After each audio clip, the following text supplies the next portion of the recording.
안녕하십니까 우리 선생님들. 주일학교 교사교육 제4차 강의를 맡은 임지훈 목사라고 합니다. 먼저 우리 교육을 듣기 전에 하나님께 먼저 기도하며 영상 교육을 함께 하고자 합니다. 사랑하는 주님, 오늘도 이렇게 교사 교육을 통하여 정말 하나님께 쓰임 받음으로 나아가는 우리 선생님들과 함께 하고자 하오니 하나님 이 시간 함께하여 주시고, 비록 만나서 나누지 못하고 만나서 한 교제 나누지는 못하지만 이 영상을 통하여 이 영상을 접하는 선생님들이 오늘 나누는 이 이야기들을, 이 수업들을 기억하면서 적용할 수 있는, 이해할 수 있는, 실천할 수 있는 우리 귀한 선생님들이 될 수 있도록 하나님 함께하여 주시옵소서. 코로나19로 인하여 정말 우리 주일학교가 많이 어려운 가운데 있음을 고백합니다.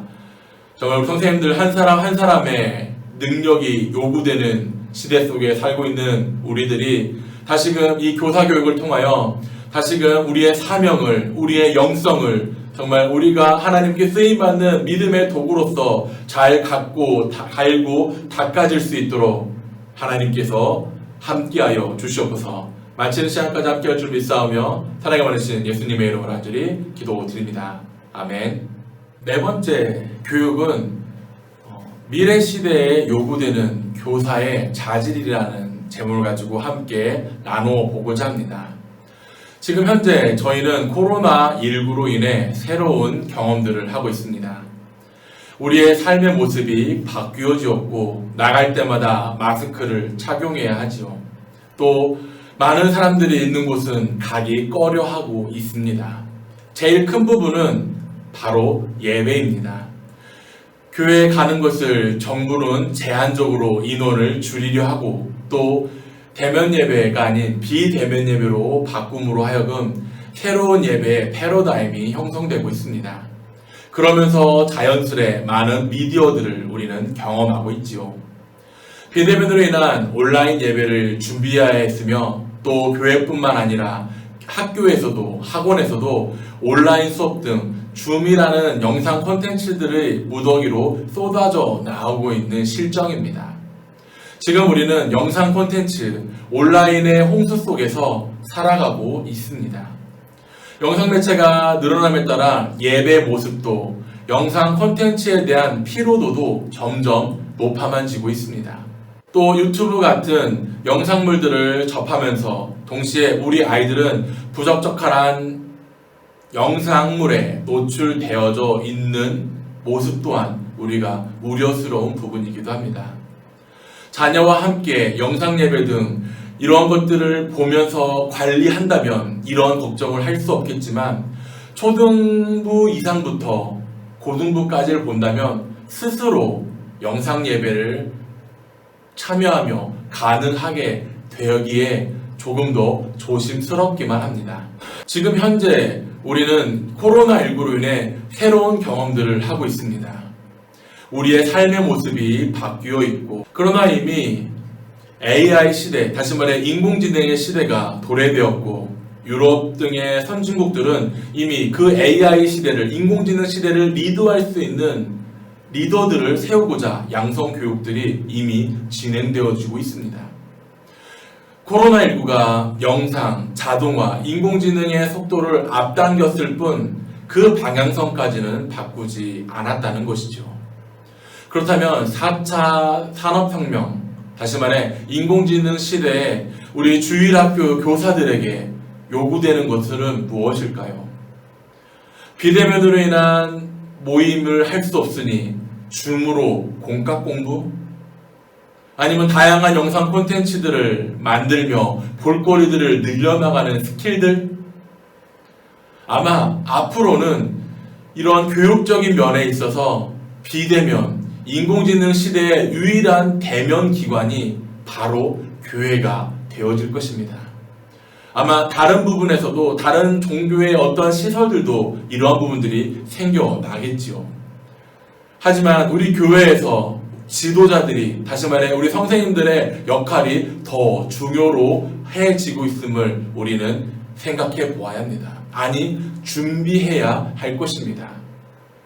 그렇다면 어떠한 준비들을 해야 할까요? 첫 번째는 교육의 패러다임이 바뀜을 우리는 인지해야 합니다.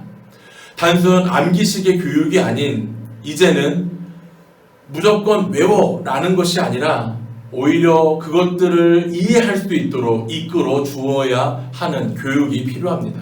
물론 정말 외워야 될 것들은 외워야 하겠지요. 다시 말해 주입식 교육이 아닌 창의적인, 다시 좀 더 쉽게 얘기하자면 스스로 생각하게끔 유도하는 것. 우리 선생님들께서 아이들이 스스로 생각하고 그것을 깨닫도록 이끌어주는 것이 우리 교육의 모습이어야 한다는 것이죠. 그 교육 가운데는 자기주도 학습이 필요합니다. 스스로 계획을 세우고 실천할 수 있도록. 이건 지금도 하고 있는 교육이지만 아이들 스스로 공부하게끔 그 학습을 유도하는 것이죠. 또한 독서를 기반으로 하는 이해력 교육이 필요합니다. 그렇다면 교육을 기반으로 하는 매개체로 무엇을 잡아야 할까요? 그것을 바로 우리는 독서로 바라보아야 합니다. 잠깐 영상 하나를 시청하고 또 그 내용을 이어가고자 합니다. 안 읽어요? 핸드폰을 너무 많이 하고 바빠서. 4명 중에 3명은 책을 읽지 않는 나라인데 이게 거의 전 세계 OECD 국가에서는 거의 유일한 국가였을 겁니다. 책을 읽지는 않지만 우린 하루 종일 무언가를 엄청나게 읽고 있긴 합니다. 주로 디지털 기기를 통해서죠. 디지털 시대로 발전한 만큼 책 좀 읽지 않는다고 해서 더 이상 부끄러워하지 않아도 되는 걸까요? 예전에는 성인이 되면 뇌가 굳어진다고 생각을 했었거든요. 지금 뇌과학자들은 그렇게 얘기하는 사람은 아무도 없습니다. 뇌가 심지어 이렇게 저글링을 해도 일주일만 하잖아요. 뇌가 변해 있어요. 책 읽기는 뇌를 변화시키는 가장 중요한 도구죠. 가장 효과적인 도구이기도 하고요. 성인들한테도 왜 책 읽기가 정말 필요한가? 아이들만이 아니라 실제로 뇌를 변화시키기 때문입니다. 디지털 기기가 아닌 책을 읽을 때 사고력, 창의력, 기억력, 감정 조절 등을 담당하는 전두엽이 활성화되고 뇌의 회로는 더 복잡하게 연결됩니다. 근데 책 읽기의 가장 중요한 기능은 몰입을 배우는 거거든요. 그래야지 깊이 사고할 수 있는 힘을 갖는 거거든요. If we pose our knowledge right now as a binary, books are good, digital screen is bad. That will do no one any good. Digital literacy of the future, in my opinion, is not just learning about how to be a consumer, but how to be a deep reader. 2주 전에 책을 처음으로 딱 폈는데 한 10페이지 읽는 게 너무 지루한 거예요. 10페이지를 읽어도 등장인물이 모르겠는 거예요. 기사도 긴 기사가 있잖아요. 어떤 사회 문제, 경제 문제. 근데 안 읽히더라고요, 잘.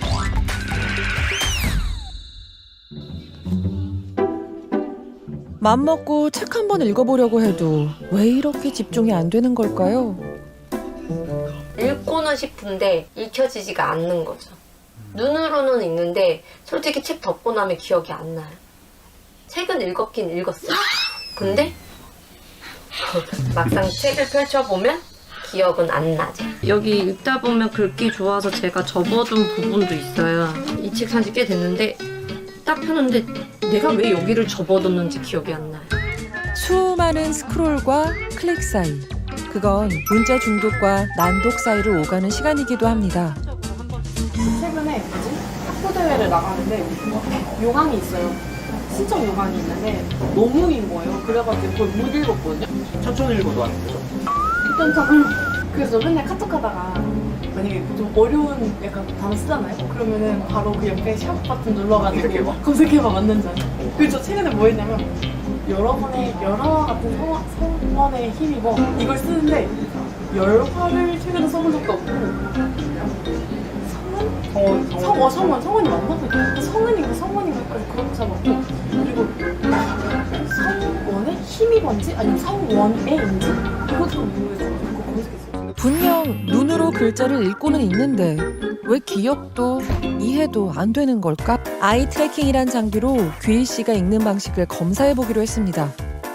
책을 읽을 때 규희 씨의 시선이 머무는 지점과 시간, 움직임을 기록해 글을 읽어나가는 방식을 분석하는 장비입니다. 원래는 잘 읽는 사람일수록 동그라미 숫자가 적어요. 능숙하는 사람들은 저 노란 데가 이제 응시라고 하는 분이에요. 전체적으로 폭이 좁고 그 다음에 이제 짧게 움직이는 걸로 봐서 읽기 능력이 떨어지는 거죠. 귀희 씨가 왜 이런 방식으로 책을 읽는지 그 이유는 스마트폰 시선 추적 검사에서 실마리를 찾아볼 수 있습니다. 좁은 화면 스크롤을 하기 때문에 시선이 거의 세로로 움직이고 있습니다. 역행도 당연하다는 듯이 일어나고 있고요. 그 다음에 전체를 읽지도 않고 한 번만 딱 보고 넘어가는 겁니다. 스냅샷으로 찰칵 그 문장만 훑어보고 넘어가는 거죠. 여기 보면은 쭉 내려갔다가 이것도 다시 이렇게 올라갑니다. 읽기는 읽는데 좀 띄엄띄엄 읽어요. 건너뛰어서 읽는 게 좀 많아요. 그러니까 뉴스를 보더라도 글자 수 많은 건 안 읽게 되고요. 제목만 본다고 해야 되나? 집중이 안 돼요. 저렇게 읽어서 정보를 충분히 수용을 할 수가 있나요? 제 생각엔 어렵죠. 문장을 따라 꼼꼼하게 시선이 닿지 않고 띄엄띄엄 훑어 읽는 이른바 Z자형 혹은 F자형 읽기로 전형적인 디지털 읽기의 특징을 드러내고 있습니다.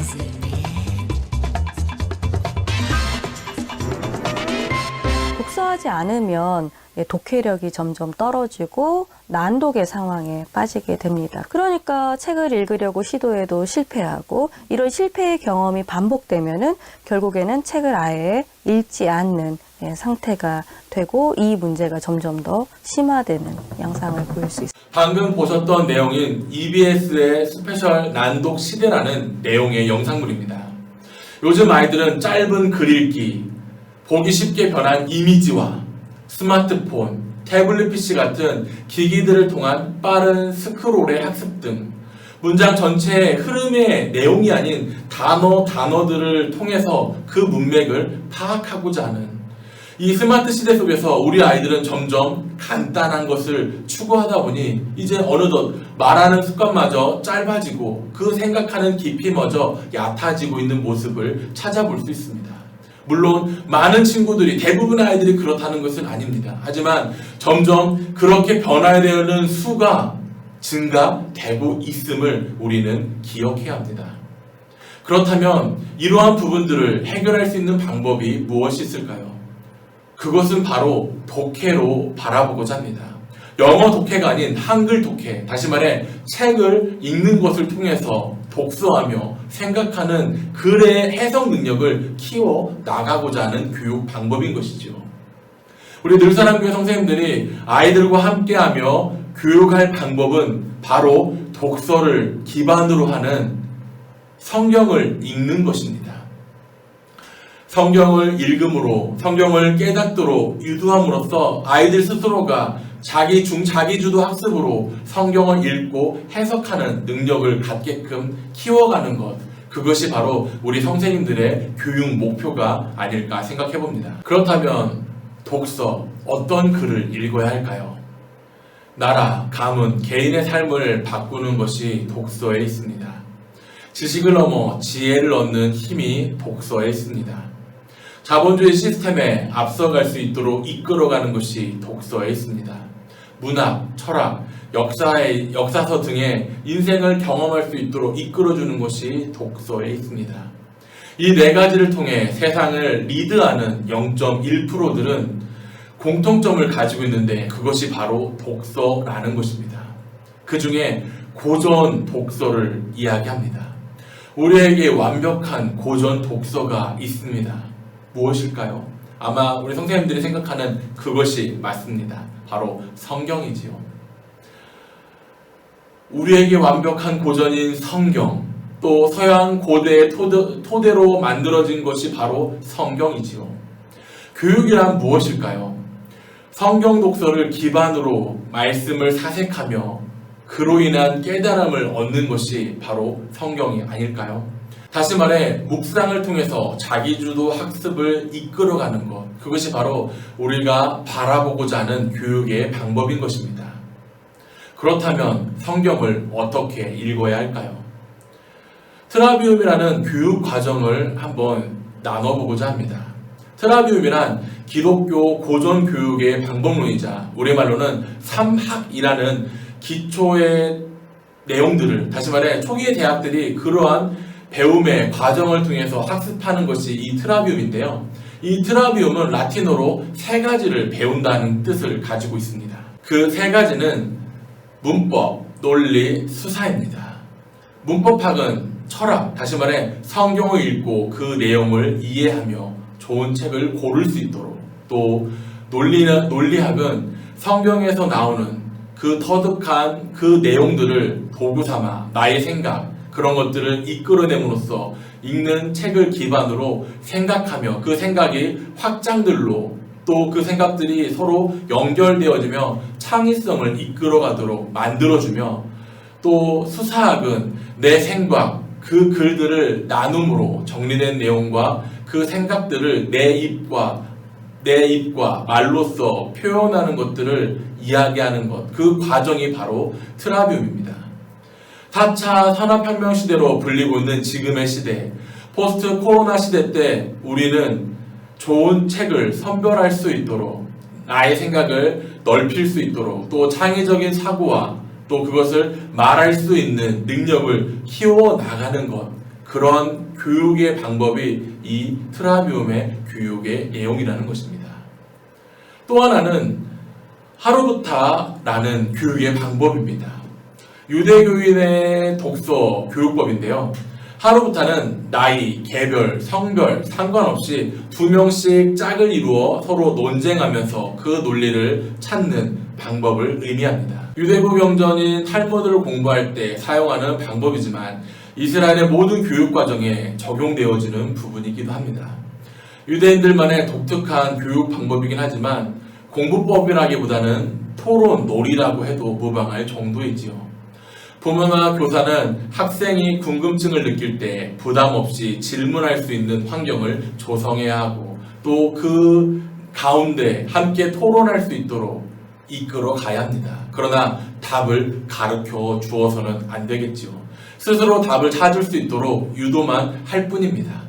답을 찾는 과정에서 그 지식을 완벽하게 체득할 수 있도록, 또 그 체득함과 동시에 새로운 해결 방법을 찾고자 하는 교육 방법이 이 하루부타 교육 방법입니다. 또 이 하루부타 교육 방법의 또 다른 장점은 다양한 시각과 견해를 알 수 있게 이끌어 준다는 것입니다. 두 사람은 하나의 주제를 통해 찬성과 반대 의견을 동시에 이야기함과 그 이야기함을 경험함을 통해 새로운 아이디어를 이끌어낼 수 있습니다. 그래서 그러한 교육 방법을 이렇게 정리해 보고자 합니다. 먼저 첫 번째는 낭독하기입니다. 큰 소리로 읽도록. 성경을 읽다 보면은 뇌가 활발해집니다. 또한 기억력이 향상되어지는 것이죠. 또한 두 번째는 설명하기입니다. 친구들에게 그 성경 내용을 이야기하는, 또 이야기할 때 쭉 이어나가면은 어렵고 복잡해질 수 있기에 내용을 요약할 수 있는 성경 정리를 할 수 있게 된다는 것이죠. 세 번째는 기억해서 쓰기입니다. 성경의 핵심 내용을 파악해서 그 내용이 어떠한 부분인지를 유추하고자 나의 생각을 씀으로써 나의 생각을 인출하게 되는 것이죠. 네 번째는 질문하기입니다.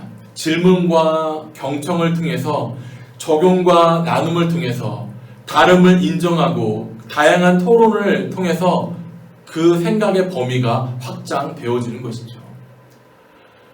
이러한 교육 과정을 통해서 우리가 한 가지 떠오를 수 있는 것이 있습니다. 쭉 이야기하는 것들을 보면서 이게 뭐 이거 아니야 라고 생각하는 것이 있지 않습니까? 바로 큐티입니다. 우리 선생님들은 하루에 성경을 얼마나 읽으십니까? 오늘도 큐티를 하셨나요? 바뀌어가는 시대 속에서 우리가 끌려가는 교육이 아니라 우리 선생님들이 아이들을 이끌어갈 수 있는 교육으로 바뀌어야 할 것입니다. 우리 주일학교 선생님들에게 아이들에게 구원을 가르칠 수 있도록 교육해야 하는데, 그 교육이, 그 교육론적인 방법이 여러 가지 콘텐츠들, 여러 가지 것들을 고민하는 것이 아니라 다시 원점으로 돌아와 오직 성경, 오직 말씀으로 우리 아이들에게 다가설 수 있는 우리 주일학교 선생님들이 되길 바랍니다. 그래서 몇 가지들을 실천사항으로 한번 나누어 보고자 합니다. 바로 첫 번째는 묵상서를 멀리하라입니다. 다시 말해 성경 해설집을 멀리하라는 것이죠. 우리가 지금 매일 보고 있는 매일 성경에 보면은 성경 말씀 옆에 보면은 그것을 적용하고 해석하는 부분들이 조금 다뤄져 있습니다. 처음에 잘 모를 때는 그것을 보고 또 나름대로 해석하는 것이 맞겠지만 그것을 너무 의존하다 보면 책의 내용대로 해석할 뿐이지 나의 해석, 나의 생각이 들어가 있지 않음을 생각해 봅니다. 그래서 너무 묵상집에 매여 있기보다는 이제 어느 정도 묵상집을 통해서 좀 익숙해졌다면 성경책만 놓고 말씀을 보면서 내가 스스로 해석하며 풀이하며 그것을 나의 삶에 적용할 수 있도록 적용점까지 이끌어가는 것, 그것이 우리가 해야 될 교육 방법이 아닐까 생각해 봅니다. 두 번째는 자신만의 체계를 세우라는 것입니다. 성경은 크게 창세기부터 요한계시록까지 66권의 성경으로 구약과 신약이 나눠져 있습니다. 또 구약 안에는 또 율법서, 시가서, 선지서 여러 가지 분류가 나눠져 있지요. 그런 것들을 요약하며 정리할 수 있어야 되는 것입니다. 세 번째는 필사하라입니다. 작게라도 한 장, 두 장 성경을 직접 써보도록 노력하는 것이죠. 앞서도 얘기했던 것처럼 우리 늘사랑교회에서 성경 필사 또한 하고 있습니다. 쓰는 것이 조금 힘들다면 컴퓨터 자판으로 성경 말씀을 쓸 수 있도록 한번 시도해 보시면 어떨까요? 네 번째는 일단 시작하라입니다. 앞서 세 번째를 언급했던 것처럼 읽는 것도 쓰는 것도 아니면 녹음하는 것도 또 컴퓨터로 칠 수 있는 방법, 여러 가지 방법들이 있다라는 것이죠.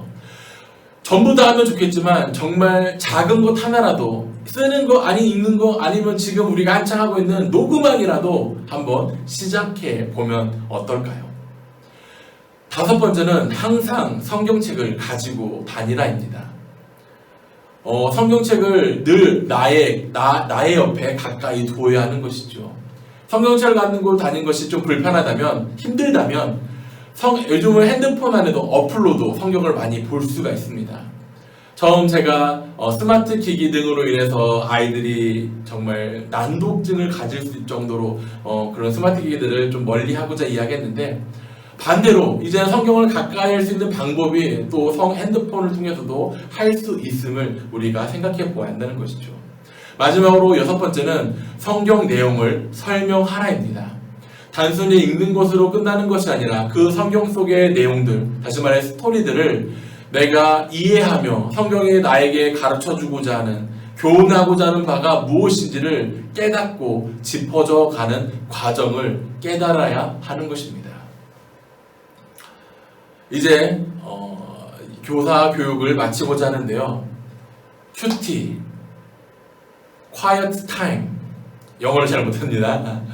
조용한 시간과 장소에서 기도와 말씀 묵상으로 하나님과 1대1로 교육하는 시간을 바로 QT라고 요약합니다. QT에는 세 가지 요소가 있는데요. 첫 번째는 묵상, 적용, 나눔입니다. QT를 한다 함은 바로 나만의 조용한 시간을 가지면서 그 시간을 통해서 말씀을 읽고 깊이 묵상하며 그 묵상한 내용들을 나의 삶에 적용함으로써 그 적용함과 동시에 나에게 변화되어지는 나의 삶을 이웃들에게, 형제들에게, 가족들에게 나누는 것, 그러므로 인해 그 나눔의 공동체가 전체적으로 세워져 가는 것, 그것이 바로 QT의 목표입니다. 언제부턴가 QT를 성경 공부의 연장선으로 이해하며 묵상과 적용이 아닌 본문 이해와 분석으로 바뀌어지는 모습을 보곤 합니다. 그래서 이 QT가 어렵게 느껴지시는 분들도 있고, 또 매일매일 QT 한다는 것이 정말 쉽게 하지 못하는 부분이기도 합니다. 하지만 매일 조금씩 노력하시면서 나부터 변화한다면 그 변화된 나로 인해 지금 이 어려운 상황 가운데 정말 예배하는 것이, 모이는 것이, 함께하는 것이, 공과 나눔이 어려운 이 상황들 속에서 우리 아이들을 만지고 이해할 수 있도록, 함께할 수 있도록 이끌어가는 우리 귀중한 선생님들이 되어지심을 믿으시길 소망합니다. 지금 교회에서 하고 있는 성경 녹음하기, 또 매일 성경, 새벽마다 하고 있는 매일 성경, 또 홈페이지에서 들어가서 쓸 수 있는 성경 필사 여러 가지 프로그램들이 있으니 우리 선생님들이 동참하시면서 매일 주님과 함께하는 삶이 되기를 간절히 소망합니다.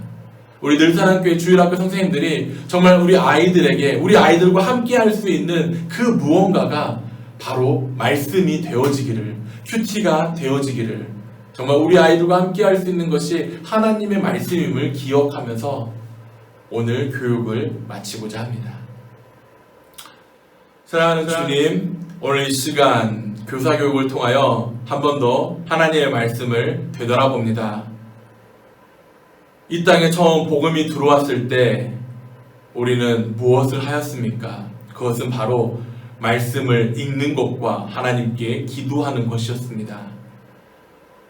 코로나19로 인해 모임이 어려워지고 함께 나누는 시간을 갖지 못하는 이 상황 가운데서 우리 선생님들이 아이들과 함께 그 신앙을 이어가고자, 우리 아이들과 함께 그 신앙을 만들고자 하는 그 과정이 무엇인지를 되돌아볼 수 있도록 하나님 함께하여 주시옵소서. 그 방법은 우리에게 너무나 가까운 곳에 있습니다. 바로 하나님의 말씀을 읽는 것이며 하나님의 말씀을 생각하는 것이며 하나님께 기도하는 것입니다. 그리고 나의 삶에 적용하는 것이죠. 우리 사랑하는 늘사랑교회 선생님들이 4주간 배웠던 이 교사 교육을 통하여 다시금 교사의 사명과 본질을 기억하며 우리 아이들과 이제 앞으로 이 코로나19 속의 상황에 이어지는 이 예배의 모습들이 어떻게 이어져 가야 할지를, 어떻게 이끌고 가야 할지를 기억하며 노력하며 함께하는 우리 귀한 주일학교 선생님들이 될 수 있도록 하나님 함께하여 주시옵소서. 모든 것 주께 맡기고 사랑의 원하신 예수님의 이름으로 간절히 기도드립니다. 아멘. 이것으로 4주간 교사교육 프로그램을 마치도록 하겠습니다. 감사합니다.